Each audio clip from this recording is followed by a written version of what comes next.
എങ്ങനെ ഇഷ്ടായി? മുഖം കണ്ടില്ലെങ്കിൽ ഇവിടുന്ന് ഇങ്ങോട്ട് കണ്ടു. ഇഷ്ടല്ല എന്ന് പറയണ്ട, ഇല്ല ഇഷ്ടാണെന്ന് പറയണ്ട, അതുമില്ല. അളവിടും വർഷം കാത്തിരുന്നു. ഒരു ഉപ്പ എന്നിട്ട് നേരിട്ട് കോണ്ടാക്ട് ചെയ്തു. കല്യാണം കഴിക്കാൻ പെണ്ണ് കാണാൻ പോകുമ്പോ മുഖത്തൊരിക്കലും നോക്കരുതെന്ന്. പേടിക്കാണ്ടതില്ല.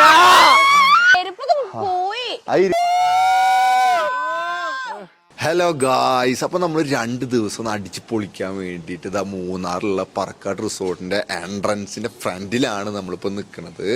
അപ്പൊ നമ്മളെ കൂടെ ആദ്യമായിട്ടാണ് ദേവനന്ദ നമ്മുടെ കൂടെ ഒരു ട്രിപ്പിന് വരുന്നത്. അപ്പോഴാണ് അവൾക്കൊരു സംശയം, ഉപ്പയും ഉമ്മയും ലവ് മാരേജ് ആണോ, എന്താണ് ഇങ്ങനെ അത്രയും പൊള്ളിയാണ്, ചില്ലായിട്ട് നടക്കണില്ല, ലവ് മാരേജ് ആണോ അറേഞ്ച് മാരേജ് ആണോ എന്നൊക്കെ. അപ്പൊ അതിന്റെ സ്റ്റോറിക്ക് കടക്കുന്നതിന് മുന്നേ അത് ഇവൾക്ക് പറഞ്ഞു കൊടുക്കുന്ന വീഡിയോ ഇടുന്നുണ്ട്. അതിന്റെ മുന്നേ നമ്മൾ എന്ത് ചെയ്യും, നമ്മൾ ഈ പൊളിച്ച റിസോർട്ടും അതിന്റെ വൈബൊക്കെ ഒന്ന് കാണിച്ചു തരാം. ബാ കയറി വരുമ്പോൾ ഫുള്ള് നമ്മൾ ഒരു സ്വർണ്ണം കൊണ്ടാണ്, സ്വർണ്ണ കൊട്ടാരം എന്നാണ് ഇത് പിന്നെ അറിയപ്പെടുന്നത്. ഞാൻ യൂട്യൂബിലൊക്കെ സെർച്ച് ചെയ്തപ്പോൾ ഒരു സ്വർണ്ണ കൊട്ടാരം, കൂടുതലും ഫോറിനേഴ്സൊക്കെ അവിടെ വന്നിരിക്കുന്നുണ്ട്. കയറി വരുമ്പോൾ തന്നെ ഇവിടെ അവരുടെ തന്നെ ജ്വല്ലറിയുടെ കളക്ഷൻസ് ഇവിടെ സെറ്റ് ചെയ്തിട്ടുണ്ട്. പറക്കാട് ജ്വല്ലറി കുറേ ഔട്ട്ലെറ്റുകൾ കേരളത്തിൻ്റെ പല ഭാഗങ്ങളിലായിട്ടുണ്ട്. കുറേ കളക്ഷൻസ് എന്ത് ചെയ്ത് ലേഡീസിന് ആവശ്യമുള്ളവർക്കുള്ള ജ്വല്ലറി ഓർണമെന്റ്സ് ഒക്കെ നമുക്ക് ഫസ്റ്റ് കയറി വരുന്ന എൻട്രൻസിൽ നമുക്ക് കാണാൻ പറ്റും. ഇതാ എൻട്രൻസ് കഴിഞ്ഞൊക്കെ തന്നെ ബാക്കില് അതിന്റെ വ്യൂ പോയിന്റ് ആണ് കാണുന്നത്. വാവ്, ഫുള്ള് തേലത്തോട്ടവും. ഇതെവിടുന്ന ഫുള്ള് തേലത്തോട്ടം കാണാൻ, നല്ല കാറ്റും ഉണ്ട്, അടിപൊളി. അവിടെ കേരള സെറ്റപ്പ് ഉണ്ട് കേട്ടാ.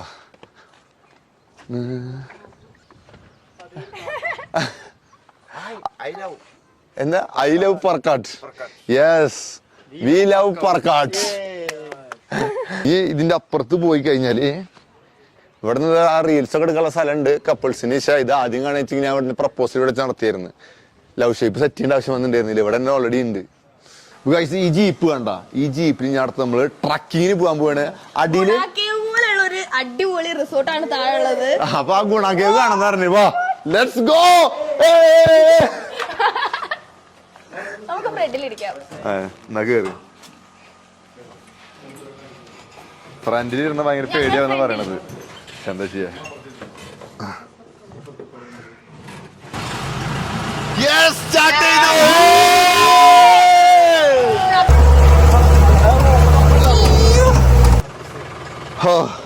അങ്ങനെ ചെറിയ ട്രക്കിങ് കഴിഞ്ഞിട്ട് നമ്മള് താഴെ എത്തി. എങ്ങനെയായിരുന്നു? Heavy adventurous. മുബാർക്ക് ബാക്കിൽ ഇടിച്ചിരിക്കായിരുന്നു. എന്നിട്ട് വണ്ടി ഓടി തുടങ്ങിയത് അല്ല എന്നിട്ട് ഉള്ളി കയറിയിരുന്നു. ട്രാക്കിംഗ് പറഞ്ഞു കഴിഞ്ഞാൽ ഇതാണ് ട്രക്കിങ്. പേടിത്തൊണ്ട എടാ, എന്താ പേടിച്ചു പോയാ? പേടിച്ചു പോയിട്ടില്ല, ഞങ്ങളെ ചരിത്രത്തില്ല, ഭയം, ഉൾഭയം. അടുത്ത് നമുക്ക് വേറൊരു അഡ്വഞ്ചറസ് ആക്ടിവിറ്റീസ് കാണാൻ നമ്മൾ പോണത്.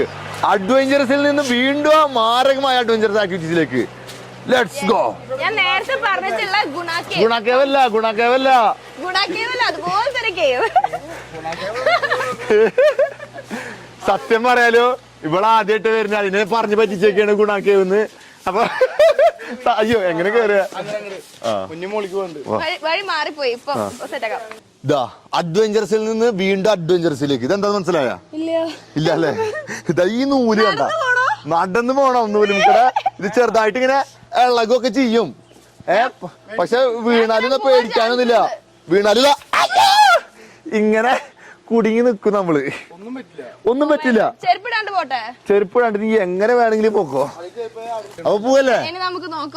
പോവല്ലേ? Okay, let's go. പേടിക്കുന്ന ഒരു ആവശ്യമില്ല.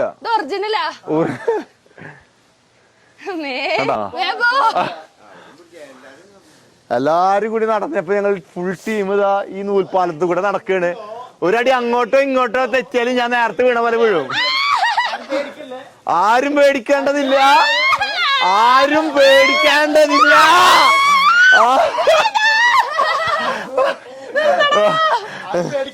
ആര് വാ നടക്ക.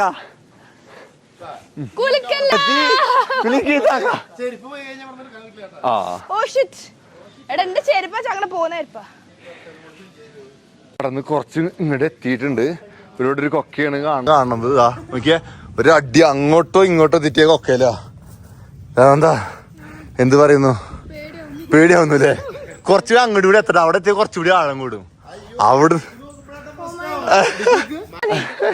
ഇവിടുന്ന് ഇതാണ് ഇതിലെ ഏറ്റവും ആഴമുള്ള ഭാഗം.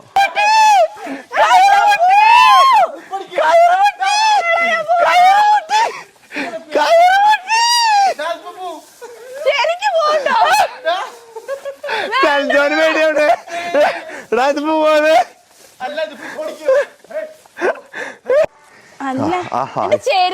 പോയി ആ ഇരുമ്പ് കമ്പിമേ വിട്ട്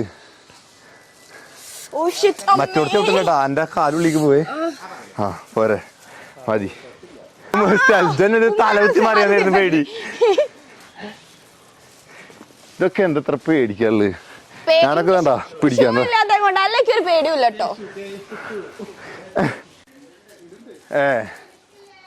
എനക്കണില്ല പോരെ പോരെ, ഇത് നടക്കണതാ. യെസ്, അങ്ങനെ സക്സസ്ഫുള്ളി ആ ടാസ്ക് ഞാൻ കംപ്ലീറ്റ് ചെയ്തു. എങ്ങനെ ഉണ്ടായിരുന്നു ഈ അഡ്വഞ്ചർസ്?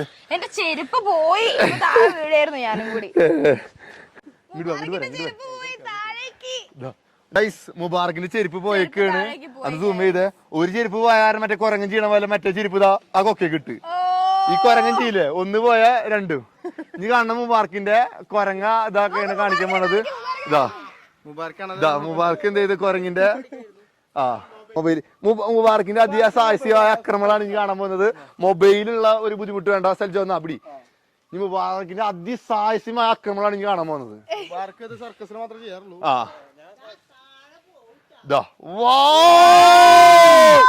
കൊക്കയിൽ നിന്ന് മുബാറക്കിന്റെ അതിഗംഭീര പ്രകടനങ്ങൾ. രണ്ട് കൈ ഉണ്ടല്ലോടാ, ഒറ്റ. ഇതെന്തത് മനുഷ്യക്കുരങ്ങാണോ?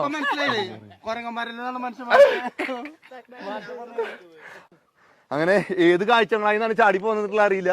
ഇതാണെങ്കിൽ എവിടെ വന്നത്? തൃശ്ശൂരാണോ തിരുവനന്തപുരാണോ? കോഴിക്കോട് ഉണ്ടോ അതിന്? നമ്മളിതാ ഇവൾക്ക് പറ്റിച്ച ഗുണാക്കേവ് എന്ന് പറഞ്ഞ വേറെ ഒരു കേവ് ഹൗസ് ആണ് ശരിക്കും പറയാ. ഗുണാക്കേവ് കാണിച്ചു തരാന്ന് പറഞ്ഞിട്ടാണ് ഇവളെ കൊടുന്നത്. ഒരു കേവ് പോലെയാണ്, അതിന്റെ ഉള്ളിലേക്കാണ് നമ്മള് കയറാൻ പോണത്.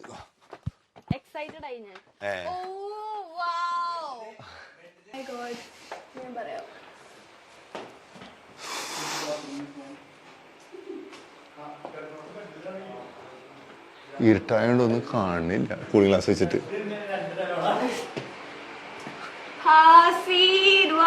ബാത്റൂം ആട്ടാ.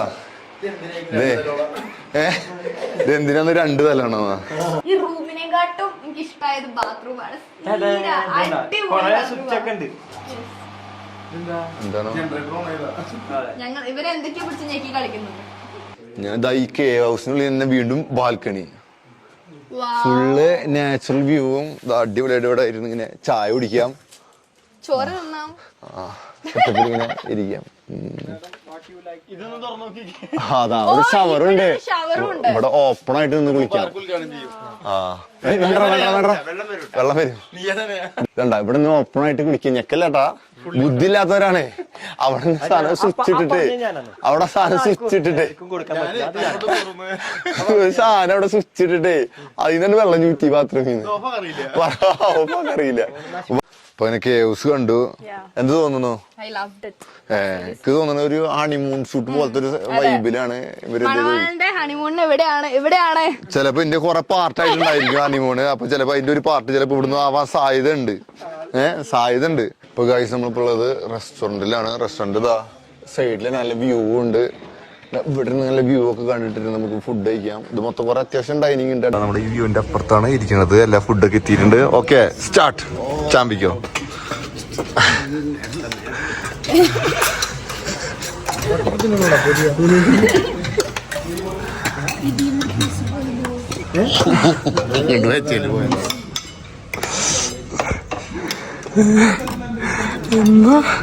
അപ്പൊ ഞാൻ വെയിറ്റ് ചെയ്തിരുന്നിട്ടുള്ള ഉപ്പന്റെ ഉമ്മേന്റെ ലവ് സ്റ്റോറി അതിപ്പോ പറഞ്ഞുതരാന്ന് പറഞ്ഞിട്ടുണ്ട്. നമുക്ക് ചോദിച്ചു നോക്കാം, എങ്ങനെയായിരുന്നു ഉമ്മാനെ കണ്ടുമുട്ടിയത്? ഞാൻ പറഞ്ഞ അതിന്റെ ഒരു ചെറിയ ഇൻട്രക്ഷൻ ഞാൻ കൊടുക്കുക. സംഭവം നമ്മള് വണ്ടിയിൽ ഇങ്ങോട്ട് വരുമായിരുന്നു. അപ്പൊ അടിച്ച് പൊളിച്ചിട്ട് തല്ലുമാലയിൽ വരണ പോലെ അടിച്ച് പിള്ളേര് കലം കളിച്ചിട്ട് പോണെന്നുള്ള രീതിയിലായിരുന്നു പോയിരുന്നു. അപ്പോഴാണ് അവള് ചോദിക്കുന്നത് ഉപ്പ ഉമ്മ ലവ് മാരേജ് ആണോ എന്ന്. അപ്പൊ ലവ് മാരേജ് അല്ല, പക്ഷെ ഒരു വലിയ സ്റ്റോറി ഉണ്ട്, ഇന്ന് പറഞ്ഞുതരാന്നാണ് പറഞ്ഞത്. അപ്പൊ അവിടെ എത്തിയിട്ട് പറഞ്ഞുതരാന്ന് ഇവളോട് പറഞ്ഞു കൊടുത്തു. ഇവള് ചോദിച്ചു എന്താന്ന്. അപ്പൊ ഇവിടെ എത്തിയിട്ട് വരാം. അപ്പൊ അറേഞ്ച് മാരേജ് ആണെങ്കിൽ അതിൽ ചെറിയൊരു സ്റ്റോറി ഉണ്ട്. അപ്പൊ എന്തായാലും അത് കേൾക്കാൻ വേണ്ടിട്ട് ഇപ്പൊ ദയാനന്ദക്കാണ് കേൾക്കാൻ ഭയങ്കര ഇൻട്രസ്റ്റ് ഉണ്ടായിരുന്നു. അപ്പൊ അവൾക്ക് പറയാൻ വേണ്ടിട്ട് മൈക്ക് ഹാൻഡ് ഓവർ ചെയ്യണം ഉപ്പാക്ക്. അതായത് ലവ് മാരേജ് അല്ല, അറേഞ്ച്ഡ് മാരേജ് തന്നെ. എന്നിരുന്നാലും അതിലൊരു ലവ് ഉണ്ടായിരുന്നു. എന്താന്ന് പറഞ്ഞു കഴിഞ്ഞാല് ഞാൻ പെണ്ണ് കാണാൻ പോയത് ആക്ച്വലി എനിക്ക് വേണ്ടിയിട്ട് പെണ്ണ് കാണാൻ പോയതല്ല, ഞാൻ എൻ്റെ ജ്യേഷ്ഠന് വേണ്ടിയിട്ട് പെണ്ണ് കാണാൻ പോയതാ. അപ്പൊ എനിക്ക് 22 വയസ്സാണ് എനിക്ക് അന്ന് പ്രായം ഉണ്ടായിട്ടുണ്ട്. അപ്പോൾ ജ്യേഷ്ഠന് വേണ്ടി പെണ്ണ് കാണാൻ പോയി, പക്ഷെ അത് ശരിയായില്ല. അപ്പൊ ആ ടീം തന്നെ എന്ത് ചെയ്തെന്ന് പറഞ്ഞു കഴിഞ്ഞാല് എന്നോട് പറഞ്ഞു നിങ്ങൾക്ക് പറ്റിയിട്ടുള്ള ഈ ചെക്കന് പറ്റിയിട്ടുള്ള കുട്ടി വേണമെങ്കിൽ ഉണ്ട് എന്ന് പറഞ്ഞു. അവരുടെ മൂത്തുമാടെ മോളാ മറ്റുണ്ട് എന്ന് പറഞ്ഞു. അപ്പൊ എന്നോട് പറഞ്ഞു ഇടാ ഇങ്ങനൊരു കേസ് പറയുന്നുണ്ട് നോക്കണ. ഞാൻ പറഞ്ഞു ഞാൻ ഇപ്പൊ കല്യാണം കഴിക്കാനുള്ള പരിപാടിയൊന്നുമില്ല, ഇപ്പൊ വേണ്ട എന്ന് പറഞ്ഞു. എന്തായാലും വന്നതല്ലേ, നമുക്ക് അത് കണ്ടിട്ട് പോവാ. ഞാൻ എൻ്റെ ഷർട്ടൊക്കെ കണ്ടില്ലേ, പഴയ ഷർട്ടൊക്കെ ഇട്ടിട്ട് വന്നിട്ടുള്ളത്. അപ്പൊ ഈ കോലത്തിലൊന്നും പറ്റില്ല. 22 വയസ്സായിട്ടുള്ള കുട്ടി. 22 വയസ്സായിട്ടുള്ള. അപ്പൊ ജ്യേഷ്ഠൻ പറഞ്ഞു ഇന്റെ ഷർട്ട് ഇട്ടോന്ന് പറഞ്ഞിട്ട് ജ്യേഷ്ഠന്റെ ഷർട്ട് ഊരി എനിക്ക് തന്ന് ഞാൻ എന്റെ ഷർട്ട് ജ്യേഷ്ഠന് കൊടുത്ത് എന്നിട്ടാണ് ഞാൻ പെണ്ണ് കാണാൻ പോണപ്പോ. ഇവര് നിർബന്ധത്തിന് വഴങ്ങിയിട്ട് പെങ്ങളുണ്ടായിരുന്നു, ഉമ്മ ഉണ്ടായിരുന്നു, ജ്യേഷ്ഠൻ ഉണ്ടായിരുന്നു. അങ്ങനെ പെണ്ണ് കാണാൻ പോയി. പെണ്ണ് കാണാൻ പോയി നോക്കി നോക്കുമ്പോ വാസ്തവം പറഞ്ഞാൽ എനിക്ക് പെണ്ണ് കാണാൻ വേണ്ടി കാണിച്ചെന്ന് വെച്ചെങ്കിൽ ശരി, അവിടെ TV സ്റ്റാൻഡ് ഉണ്ടായിരുന്നു പെണ്ണ് കാണാൻ പോയ വീട്ടില്. ഈ TV സ്റ്റാൻഡിന്റെ ഉള്ളിൽ തലയെ കൊണ്ടുവച്ച് പിന്നെ കണ്ട പെണ്ണിന്റെ മുഖം കാണാൻ പറ്റണേ. പക്ഷെ എന്നിരുന്നാലും ശരി എനിക്ക് ഇഷ്ടമായി എന്ന് പറഞ്ഞിട്ട് ഞാൻ മുഖം കാണാണ്ട് ഉപ്പയ്ക്ക് എങ്ങനെ ഇഷ്ടായി? മുഖം കണ്ടില്ലെങ്കിൽ ഇവിടുന്ന് ഇങ്ങോട്ട് കണ്ടു. അതിന് ഞാൻ ക്രഷ് അടിച്ചു. പഴയ ആളാണ് കേട്ടോ. അപ്പൊ ഞാൻ പറഞ്ഞു വീട്ടുകാരോട് എന്താ ഈ ഒരു കാര്യം വെച്ചെങ്കിൽ ഇപ്പൊ നടത്താം. ക്രഷ് അടിക്കുന്ന പറയുമ്പോ മുഖം കാണാണ്ട് ആർക്കും മുഖം കാണാൻ അതങ്ങനെയാണ്. ഇന്ന് കാലം മാറി. ഇന്ന് മുഖത്ത് നോക്കാറില്ല, മുഖത്ത് നോക്കില്ല പഴയ കാരണവന്മാര് പറഞ്ഞു. അതന്നെയായിരുന്നു ഇത് എഴുതാൻ സംഭവം. അങ്ങനെ ഞാൻ വീട്ടുകാരോട് പറഞ്ഞ് ഈ ഒരു കാര്യമാണ് വെച്ച് നമുക്കിപ്പോൾ നടത്താം, വേറൊരു പ്രപ്പോസൽ ഇനിയിപ്പോൾ നടത്തണ്ട, നോക്കണ്ട പറഞ്ഞു. ശരി എന്ന് പറഞ്ഞ് നമ്മൾ ഇഷ്ടമെന്ന് പറഞ്ഞു. അങ്ങനെ ഇവര് നമ്മളെ പറ്റിയിട്ട് അന്വേഷിക്കാൻ വന്നു. അവിടെയൊക്കെ നാട്ടിലൊക്കെ ആകെ നടന്ന് സകല പറക്കണ കാക്കോട് വരെ ചോദിച്ചു. എന്നിട്ട് ഇവര് പോയി. അപ്പൊ നാട്ടിലൊക്കെ ഫ്ലാഷായി, നൗഷാദ് കല്യാണം കഴിക്കാൻ നോക്കുന്നുണ്ട് എന്നുള്ളത്. നല്ല അഭിപ്രായമാണോ അവനെ പറ്റിട്ട്? അല്ലത് പത്രമാറ്റ് തങ്കല്ലത് അന്നും എനിക്കിത് ചോദിച്ചു നോക്കി നോക്ക്. അപ്പൊ അങ്ങനെ ഇവര് അന്വേഷിച്ച് പോയി. പിന്നെ ഒരു വിവരമില്ല. ഒരു 3-4 മാസം ഒരു റിപ്ലൈ ഇവരുടെ കിട്ടിയില്ല. ഒരു 4 മാസം കഴിഞ്ഞ് നോക്കുമ്പോ വീണ്ടും ഇവരുടെ അന്വേഷണം തകൃതിയായിട്ട് അവർ വീണ്ടും അന്വേഷിച്ച് നാട്ടിലൊക്കെ ആകെ അന്വേഷിച്ച് പിടിച്ച് ഇവര് പോവും. ഇങ്ങനെ ഈ കളി എങ്ങനെ എത്ര തുടർന്ന്? ഒരു 2 കൊല്ലം തുടർന്ന്. പക്ഷെ ഇഷ്ടാണ് അല്ല ഒന്നും പറയുന്നില്ല. ഒന്നും അവര് പറയണില്ല. അവരിടക്ക് ഇവിടെ വരും, ഇവിടെ അന്വേഷിക്കും, ആകെ ഫ്ലാഷ് ആക്കും. അല്ലേ എന്നുള്ളത് നമുക്ക് ഊണില്ല ഉറക്കില്ലാണ്ട് ഇങ്ങനെ ഇതാവുക. പക്ഷെ എനിക്ക് ആകെ ടെൻഷൻ ആവുകയും ചെയ്തു. 2 വർഷം മുഖം നോക്കാൻ സ്നേഹിച്ച കുട്ടിയെ അപ്പൊ ഈ 2 വർഷത്തോളം ഇതിങ്ങനെ ഞാൻ 4 മാസം 5 മാസം കൂടുമ്പോ ഇവരിങ്ങനെ ഇടക്കിടക്ക് വന്നിട്ട് നമ്മൾ അന്വേഷിക്കും പോവും എന്നാ ഇവര് ഇഷ്ടമല്ല എന്നൊരു വാക്ക് പറഞ്ഞു കഴിഞ്ഞാൽ നമ്മൾ ഇതിന്റെ പിന്നാലെ നടക്കാൻ നോക്കില്ല. ഇത് ഇഷ്ടമല്ല എന്ന് പറയണ്ട, ഇല്ല ഇഷ്ടാണ് എന്ന് പറയണ്ട, അതുമില്ല. എന്തുകൊണ്ടും അങ്ങനെ അന്വേഷണം മാത്രമായിട്ട് ഒന്നാമത് വീട്ടുകാരാണ് തീരുമാനിക്കണത്. പിന്നേന്ന് പറഞ്ഞത് പിന്നേന്ന് പറഞ്ഞാല് നമ്മള് 4 മാസം പറഞ്ഞിട്ടുണ്ടായിരുന്നല്ലോ ഉമ്മക്ക് ഉപ്പനെ കണ്ടപ്പോ ഫസ്റ്റ് ക്രഷ് അടിച്ചതൊക്കെ. അത് ഞാൻ പറഞ്ഞുതരാം.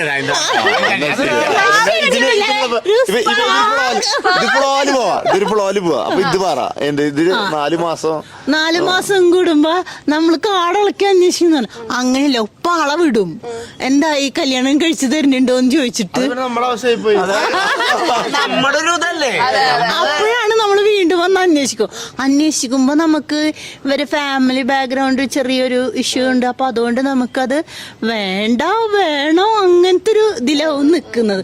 അതുകൊണ്ടൊന്നും പറയില്ല, അത് ഒഴിയണമെങ്കിൽ ഒഴിഞ്ഞോട്ടെ എന്നുള്ള നിലക്ക് അങ്ങനെ. അപ്പൊ ഈ 4 മാസം കൂടുമ്പോ 4 മാസം കൂടുമ്പോഴുള്ള ചടങ്ങ് എല്ലാ പ്രാവശ്യം ഇങ്ങനെ ഇതാവും.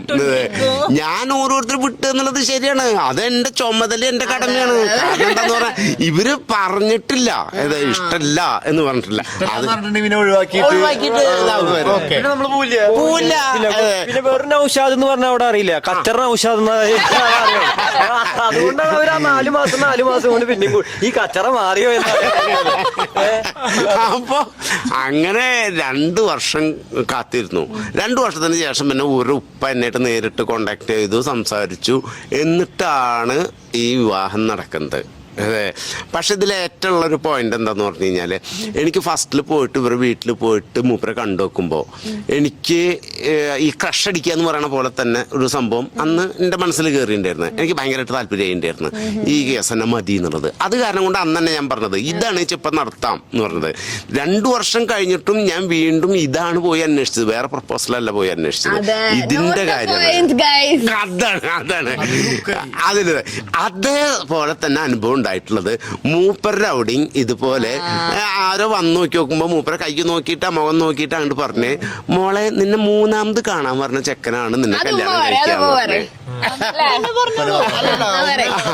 3ാമത് കാണാൻ പറഞ്ഞ ചെക്കനാണ് മോളെ കല്യാണം കഴിക്കാന്ന് പറഞ്ഞു. അങ്ങനെ ഞാൻ വന്നതായിരുന്നു, 3ാമത് വന്നത് ഞാനായിരുന്നു. അപ്പൊ ഞാൻ വന്നു, എന്നിട്ട് പോയി. അപ്പൊ കരുതി ഇനിയിപ്പോ ഇത് നടക്കില്ല, കാരണം ഇത്രയും സമയമായല്ലോ. പക്ഷെ 2 വർഷം കഴിഞ്ഞിട്ടും ആ 3ാമത് വന്ന ചെക്കൻ ഞാനായിരുന്നു, ഞാൻ തന്നെയാണ് കല്യാണം കഴിച്ചത്. എനിക്കുണ്ടായ അതേ ഫീലിങ് മൂപ്പർക്കും ഉണ്ടായിട്ടുണ്ടായിരുന്നു. ആ ക്രഷ് അടിച്ചിട്ടുണ്ട്. കാരണം അത് എനിക്ക് അന്നറിയില്ലായിരുന്നു. കല്യാണം കഴിഞ്ഞതിന് ശേഷമാണ് എന്നോടും പറയണത്, അതേപോലെ തന്നെ എനിക്കുണ്ടായിട്ടുണ്ടായിരുന്നു. 3ാമത് പറഞ്ഞ ചെക്കനാന്ന് പറഞ്ഞു. അപ്പൊ ഞാൻ 3ാമത് പറഞ്ഞ ചെക്കൻ നിങ്ങളായിരുന്നു. അപ്പോൾ എനിക്കും ഭയങ്കരമായിട്ടൊരു അത് മിസ്സായി നോക്കുമ്പോ നടക്കാത്ത കാരണം കൊണ്ട് എനിക്ക് ഭയങ്കരമായിട്ടുള്ളൊരു ടെൻഷനും വിഷമവും ഒക്കെ ഉണ്ടായിരുന്നു എന്നുള്ളത്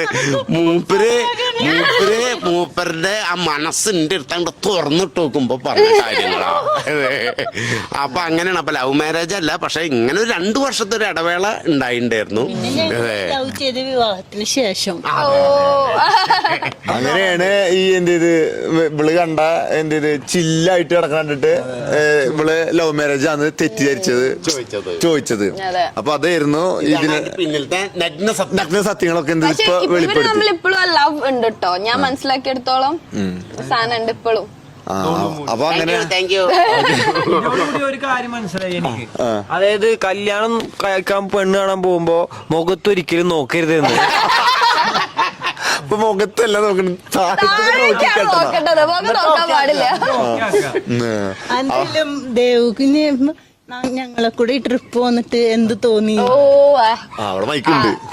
എനിക്ക് ഒരു ഫാമിലിന്റെ കൂടെ ഞാൻ ആദ്യമായിട്ട് ട്രിപ്പ് പോകുന്നത്. എനിക്ക് എന്റെ ഫാമിലിയോട് ട്രിപ്പ് പോകുന്ന പോലെ വലിയ ഇഷ്ടമില്ല. പക്ഷെ ഇവരുടെ കൂടെ പോകുമ്പോ ഫ്രണ്ട്സിനെ പോലെ തന്നെയായിരുന്നു. ഉപ്പ ആണെങ്കിലും ഉമ്മ ആണെങ്കിലും ഒക്കെ ഞങ്ങൾ ഏതാ വൈബ് അതേ വൈബാണ് വരും. ഞങ്ങളെക്കാട്ട് ഒരുപാട് മുകളിലാണെങ്കിലേ ഉള്ളൂ. അടിപൊളിയാണ് എല്ലാരും. അപ്പൊ ഞങ്ങളിപ്പോ റിസോർട്ടിൽ 2 ദിവസം ചെലവാക്കിയത് പറക്കാട്ട് റിസോർട്ടിലാണ്. അപ്പൊ സംബന്ധിച്ച് ഇവിടെ നമ്മള് പൊളിച്ചില്ലേ, ആണെങ്കിലും കേവ് ആണെങ്കിലും ഒക്കെ അടിപൊളിയാണ്. മൂന്നാറിൽ നിങ്ങൾ വരികയാണെങ്കിൽ മസ്റ്റ് വിസിറ്റ് പ്ലേസ് ആട്ടോ അത്. പിന്നെ ഭക്ഷണത്തിന്റെ കാര്യം അത് പറയേ വേണ്ട, അത്രയും ടോപ്പാ. പിന്നെ ഇവിടെ വന്നു കഴിഞ്ഞാൽ സമയം ചെലവാണ് അറിയില്ല. അവിടെ അത്യാവശ്യം ആക്ടിവിറ്റീസ്, ട്രക്കിംഗ് ആയിക്കോട്ടെ, ഗെയിംസ് ആയിക്കോട്ടെ, പൂളായിക്കോട്ടെ, അങ്ങനെ കുറെ നമുക്ക് സമയം വേറെയും കുറെ നമ്മുടെ റോപ്പും പിന്നെ കുറെ ഗെയിംസ്, അഡ്വഞ്ചർ ആക്ടിവിറ്റീസ് അങ്ങനെ കുറെ ഉണ്ട്. നമുക്ക് സമയം പോണത് അറിയില്ല സത്യം പറഞ്ഞാല്. അപ്പൊ ഇനി ആരെങ്കിലും ഇപ്പൊ വെക്കേഷൻ ഒക്കെ അല്ലേ വരുന്നത്, ആരെങ്കിലും ഇപ്പൊ ട്രിപ്പ് പോവാൻ പ്ലാൻ ചെയ്യുന്നുണ്ടെങ്കിൽ ബെസ്റ്റ് നമ്മൾ സജസ്റ്റ് ചെയ്യാണ് പറക്കാട് റിസോർട്ട്. മൂന്നാറിലെ അടിപൊളി റിസോർട്ട് തന്നെയാണ്, മസ്റ്റ് വിസിറ്റ് ആണ്. ഇവര് ഇവിടേക്ക് 3-4 പ്രാവശ്യമൊക്കെ വന്നിട്ടുണ്ട് കണ്ടിന്യൂസ് ആയിട്ട്. അപ്പൊ അങ്ങനെ വരണമെങ്കിൽ ദിസ് ഇസ് ദ ആ വൈബ് നമ്മൾ എൻജോയ് ചെയ്യണം. നമ്മൾ വീണ്ടും ആദ്യമായിട്ടാണെങ്കിലും ഞങ്ങളെല്ലാ ഒരു വർഷത്തിലൊരിക്കൽ നമ്മള് വരാറുണ്ട്. വർഷത്തിൽ ഒരിക്കലും അത്രയും മൂന്ന് വരും. വർഷമായി. അപ്പൊ നമ്മൾ സജസ്റ്റ് ചെയ്യാണ്, ഞങ്ങൾ സത്യം പറഞ്ഞ പൊളിച്ചു, തകർത്തു തിമിർത്തു പൊളിച്ചു. അപ്പൊ നമ്മൾ ഇവിടുത്തെ സെക്ഷൻ ഇവിടെ വൈൻഡ് അപ്പ് ചെയ്യാണ്. Okay, by.